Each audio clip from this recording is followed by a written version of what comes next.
CM ವಿರುದ್ಧ ಅಕ್ರಮ site ಪಡೆದ ಆರೋಪದ ಪ್ರಕರಣಕ್ಕೆ ಸಂಬಂಧಪಟ್ಟಂತೆ ಮುಡಾ ಪ್ರಕರಣದ 4 ಆರೋಪಿಗಳಿಗೆ ಕ್ಲೀನ್ ಚಿಟ್ ಸಿಕ್ಕಿದೆ. ಸಿಎಂ ಸಿದ್ದರಾಮಯ್ಯನವರಿಗೆ ಆತಂಕ ತಂದಿದ್ದಂತಹ ಮುಡಾ ಕೇಸ್ ಪ್ರಮುಖವಾಗಿ ಒಂದು ಕಡೆ ಸದ್ಯದ ಮಟ್ಟಿಗೆ ಈ ಮುಡಾ ಕೇಸ್ ವಿಚಾರಕ್ಕೆ ಸಂಬಂಧಪಟ್ಟಂತೆ ಸಿದ್ದರಾಮಯ್ಯನವರಿಗೆ ಸಾಕಷ್ಟು ತಲೆನೋವು ಉಂಟಾಗಿತ್ತು.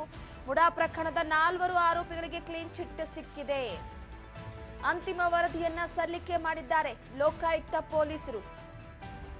ಜನಪ್ರತಿನಿಧಿಗಳ ಕೋರ್ಟ್ಗೆ ಎಸ್ಪಿ ಉದೇಶ್ ಬಿ ರಿಪೋರ್ಟ್ ಅನ್ನ ಸಲ್ಲಿಕೆ ಮಾಡಿರುವಂತದ್ದು.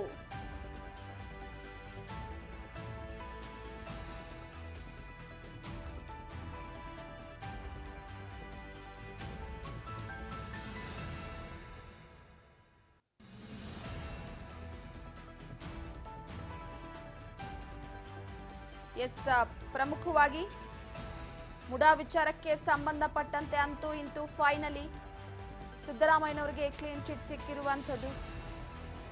ಮುಡಾ ಪ್ರಕರಣದಲ್ಲಿ ಲೋಕಾಯುಕ್ತ ಪೊಲೀಸರು ಮುಖ್ಯಮಂತ್ರಿ ಅವರಿಗೆ ಜನಪ್ರತಿನಿಧಿಗಳ ವಿಶೇಷ ನ್ಯಾಯಾಲಯಕ್ಕೆ ತನಿಖಾ ವರದಿಯನ್ನು ಸಲ್ಲಿಸಿದ್ರು. ಎಸ್ಪಿ ಉದೇಶ್ ಅವರು 82ನೇ ಸಿಟಿ ಸಿವಿಲ್ ಕೋರ್ಟ್ನ ನ್ಯಾಯಾಧೀಶರಾದಂತಹ ಸಂತೋಷ್ ಗಜಾನನ ಭಟ್ ಅವರ ಮುಂದೆ 11,000 ಪುಟಗಳ ವರದಿಯನ್ನ ಸಲ್ಲಿಸಿದ್ದಾರೆ.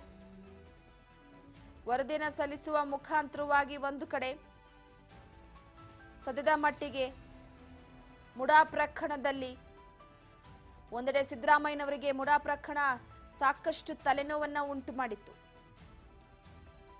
ಅದಾದ ನಂತರವಾಗಿ ಕೆಲವೊಂದಿಷ್ಟು ವಿಚಾರಗಳು ಅಂದ್ರೆ ಮುಡಾ ನಿವೇಶನಗಳ ಅಕ್ರಮ ಹಂಚಿಕೆ ಪ್ರಕರಣದಲ್ಲಿ ಸಿದ್ದರಾಮಯ್ಯನವರ ಪತ್ನಿ ಪಾರ್ವತಿ ಅವರು ಸಚಿವ ಬೈರತಿ ಸುರೇಶ್ ಅವರಿಗೆ ಇಡೀ ಒಂದು ಕಡೆ ಸಮನ್ಸ್ ಅನ್ನ ಕೊಟ್ಟಿತ್ತು. ಅದಾದ ನಂತರ ಅದರ ವಿಚಾರಣೆ ಕೂಡ ನಡೀತಾ ಇದೆ. ಆದರೆ ಈಗ ಸದ್ಯದ ಮಟ್ಟಿಗೆ ಲೋಕಾಯುಕ್ತ ಕೊಟ್ಟಿರುವಂತಹ ಕ್ಲೀನ್ ಚಿಟ್ ವಿಚಾರಕ್ಕೆ ಸಂಬಂಧಪಟ್ಟಂತೆ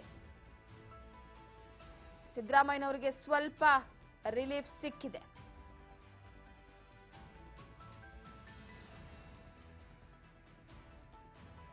ಫಿಫ್ಟಿ ಅನುಪಾತದಲ್ಲಿ 14 ನಿವೇಶನವನ್ನ ಹಂಚಿಕೆಯ ಸಂಬಂಧ ತನಿಖೆ ನಡೆಸ್ತಾ ಇರುವಂತಹ ಲೋಕಾಯುಕ್ತ ಸಂಸ್ಥೆ ಕ್ಲೀನ್ ಚಿಟ್ ನೀಡಿತ್ತು.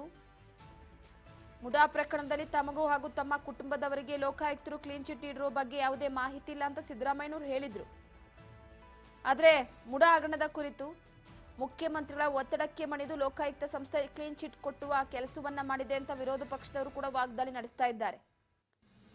ಮುಖ್ಯಮಂತ್ರಿ ಸಿದ್ದರಾಮಯ್ಯನವರ ಪತ್ನಿ ಬಿಎಂ ಪಾರ್ವತಿ ಅವರಿಗೆ ಮುಡಾದಿಂದ 50-50 ಅನುಪಾತದಲ್ಲಿ 14 ನಿವೇಶನದ ಹಂಚಿಕೆ ಸಂಬಂಧ ಹೈಕೋರ್ಟ್ಗೆ ಲೋಕಾಯುಕ್ತ ವರದಿ ಸಲ್ಲಿಕೆಗೆ ಏನು ಸಾಕಷ್ಟು ಕುತೂಹಲವನ್ನ ಕೆಳಿಸಿತ್ತು. ಅದಾದ ನಂತರ ಈಗ ಸಾಕ್ಷ್ಯಾಧಾರಗಳು ಇಲ್ಲ. ಆ ಹಿನ್ನೆಲೆಯಲ್ಲಿ ಸಿದ್ದರಾಮಯ್ಯನವರಿಗೆ ಲೋಕಾಯುಕ್ತ ಕ್ಲೀನ್ ಚಿಟ್ ಕೊಟ್ಟಿರುವಂಥದ್ದು. ಇದನ್ನ ಸಿಬಿಐಗೆ ಕೊಡಬೇಕು ಅಂತ ಬಿಜೆಪಿ ಆಗ್ರಹಿಸ್ತಾ ಇದೆ. ಸೊ ಹೀಗಾಗಿ ಲೋಕಾಯುಕ್ತ ತನಿಖೆ ನಡೆಸ್ತಾ ಇದ್ದಂತಹ ಹಿನ್ನೆಲೆಯಲ್ಲಿ ಇಡೀ ಸಿಬಿಐ ವಿಚಾರವಾಗಿ ಯಾವ ತನಿಖಾ ಸಂಸ್ಥೆಗಳು ಕೂಡ ಮಧ್ಯದಲ್ಲಿ ಬಂದಿರಲಿಲ್ಲ. ಈಗ ಕೋರ್ಟ್ಗೆ ಬಿ ರಿಪೋರ್ಟ್ ಸಲ್ಲಿಕೆ ಆಗಿದ್ದು ಕೋರ್ಟ್ ನೀಡಿದ ಗಡುವಿನಲ್ಲಿ ಲೋಕಾಯುಕ್ತ ಟೀಮ್ನಿಂದ ತನಿಖೆಯನ್ನು ನಡೆಸಲಾಗಿದೆ.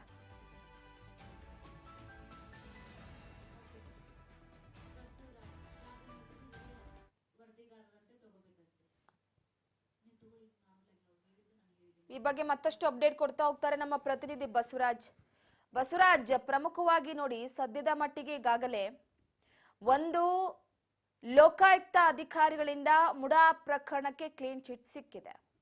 ಸೊ ಎಲ್ಲೋ ಒಂದು ಕಡೆ ಸಿದ್ದರಾಮಯ್ಯನವರಿಗೆ ರಿಲೀಫ್ ಆಗಿರ್ಬೋದು. ಆದ್ರೆ ಒಂದು ಕಡೆ ಈ ವಿಚಾರವಾಗಿ ಮೊದಲೇ ಲೋಕಾಯುಕ್ತ ಕ್ಲೀನ್ ಚಿಟ್ ಕೊಡುವ ವಿಚಾರವಾಗಿ ಬಿಜೆಪಿ ನಾಯಕರು ಕೂಡ ವಾಗ್ದಾಳಿಯನ್ನ ನಡೆಸ್ತಾ ಇದ್ರು. ಅದೇನೇ ಇರಲಿ, ಸಿದ್ದರಾಮಯ್ಯನವರಿಗೆ ಒಟ್ಟಿಗೆ ತನಿಖಾ ಸಂಸ್ಥೆಯಿಂದ ಸಿಗಬೇಕಾದಂತಹ ರಿಪೋರ್ಟ್ ವಿಚಾರವಾಗಿ ಎಲ್ಲೋ ಒಂದು ಸ್ವಲ್ಪ ಅವರ ತಲೆನೋವಿನ ಭಾರ ಕಡಿಮೆ ಆಗಿದೆ. ಈ ಬಗ್ಗೆ ಮಾಹಿತಿ ಕೊಡೋದಾದ್ರೆ ರೂಪಾ, ಮೂಡಾ ಪ್ರಕರಣಕ್ಕೆ ಸಂಬಂಧಪಟ್ಟಂತೆ ಸುದೀರ್ಘವಾಗಿರ್ತಕ್ಕಂಥ ತನಿಖೆ ಕೂಡ ಮೈಸೂರಿನ ಲೋಕಾಯುಕ್ತ ಕಡೆಯಿಂದ ಆಗಿರ್ತಕ್ಕಂಥದ್ದು. A1 ಆರೋಪಿ, A2, A3, A4 ಆರೋಪಿಗಳನ್ನ ಸ್ವತಃ ಖುದ್ದಾಗಿ ಲೋಕಾಯುಕ್ತದವರು ತನಿಖೆ ಕೂಡ ನಡೆಸಿರ್ತಕ್ಕಂಥದ್ದು. ಮತ್ತೆ ಒಂದಿಷ್ಟು ಮಾಜಿ ಮೂಡ ಅಧಿಕಾರಿಗಳಾಗಿರ್ಬೋದು, ಅವ್ರನ್ನೂ ಕೂಡ ತನಿಖೆ ನಡೆಸಿದ್ದಾರೆ. ಕೆಲವೊಂದಿಷ್ಟು ಪ್ರಮುಖವಾಗಿರ್ತಕ್ಕಂಥ ದಾಖಲೆಗಳನ್ನು ಕೂಡ ಹೊರತೆಗೆಯುವ ಮುಖಾಂತರ ಅವುಗಳನ್ನು ಕೂಡ ಪರಿಶೀಲನೆ ನಡೆಸಿ ಸಮಗ್ರವಾಗಿರ್ತಕ್ಕಂಥ ತನಿಖೆ ನಡೆಸಿರ್ತಕ್ಕಂಥದ್ದು.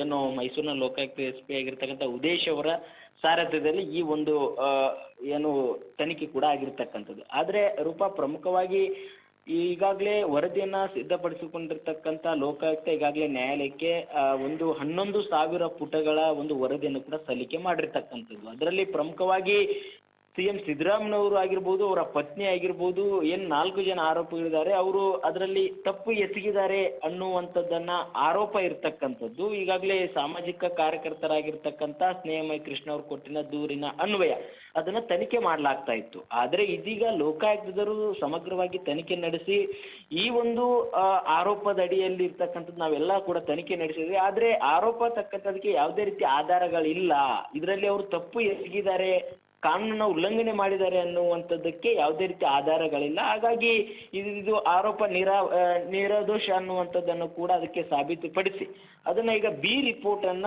ಜನಪ್ರತಿನಿಧಿಗಳ ನ್ಯಾಯಾಲಯಕ್ಕೆ ನಿನ್ನೆ ಕೂಡ ಲೋಕಾಯುಕ್ತವರು ಸಲ್ಲಿಸಿರ್ತಕ್ಕಂಥದ್ದು. ಆದ್ರೆ ನ್ಯಾಯಾಲಯ ಸುಮಾರು 11,000 ಪುಟಗಳ ಒಂದು ವರದಿ ಏನಿದೆ, ಈ ವರದಿಯನ್ನ ನ್ಯಾಯಾಲಯಕ್ಕೆ ಸಲ್ಲಿಸಿದ್ದಾರೆ.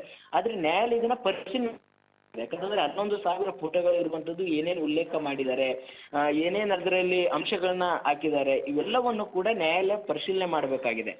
ನ್ಯಾಯಾಲಯ ಇದನ್ನ ಪರಿಶೀಲನೆ ನಡೆಸಿ ಅದರಲ್ಲಿ ಬಿ ರಿಪೋರ್ಟ್ ಸಲ್ಲಿಸಿರ್ತಕ್ಕಂಥ ಲೋಕಾಯುಕ್ತ ಸರಿ ಇದೆ ಅನ್ನುವಂಥದ್ದಾದ್ರೆ ನ್ಯಾಯಾಲಯವು ಕೂಡ ಅದಕ್ಕೆ ಅದು ಸರಿ ಇದೆ ಅನ್ನುವಂಥದ್ದು, ಇದರಲ್ಲಿ ಯಾವುದೇ ರೀತಿ ತಪ್ಪಿಲ್ಲ ಅನ್ನುವಂಥದ್ದು ರೀತಿಯಾಗಿದ್ರೆ ನ್ಯಾಯಾಲಯವು ಕೂಡ CM ಸಿದ್ದರಾಮಯ್ಯ ಕ್ಲೀನ್ ಚಿಟ್ ಕೊಡುವಂತ ಎಲ್ಲ ಸಾಧ್ಯತೆ ಇರುವಂಥದ್ದು, ಅವರ ಪರವಾಗಿ ಒಂದು ತೀರ್ಪು ಕೂಡ ಬರುವಂತ ಸಾಧ್ಯತೆ ಇದೆ. ಹಾಗಾಗಿ ಈಗ ಲೋಕಾಯುಕ್ತದವರು ಒಂದು ತನಿಖೆ ನಡೆಸುವಂಥದ್ದೇ ಸರಿ ಇಲ್ಲ ಅನ್ನುವಂಥದ್ದು ವಿಪಕ್ಷಗಳು ಸಾಕಷ್ಟು ಬಾರಿ ಆರೋಪಗಳನ್ನ ಮಾಡಿದ್ರು. ಮತ್ತೆ ದೂರುದಾರ ಆಗಿರ್ತಕ್ಕಂಥ ಸ್ನೇಹಮಯಿ ಕೃಷ್ಣ ಅವರು ಕೂಡ ಆರೋಪ ಮಾಡಿದ್ರು, ಲೋಕಾಯುಕ್ತರು CM ಸಿದ್ದರಾಮಯ್ಯ ಕೆಳಗಡೆ ಬರ್ತಾರೆ, ಅವ್ರು ನೇಮಿಸಿದಂತ ಪೊಲೀಸರವರು ಅವ್ರು ಹೇಗೆ ನಿಷ್ಪಕ್ಷಪಾತವಾಗಿ ತನಿಖೆ ನಡೆಸ್ತಾರೆ, ಅವರಂತೆ ಇದು ರಿಪೋರ್ಟ್ ಬರುತ್ತೆ, ಇವೆಲ್ಲವನ್ನೂ ಕೂಡ ಆರೋಪಗಳನ್ನ ಮಾಡಿದ್ರು.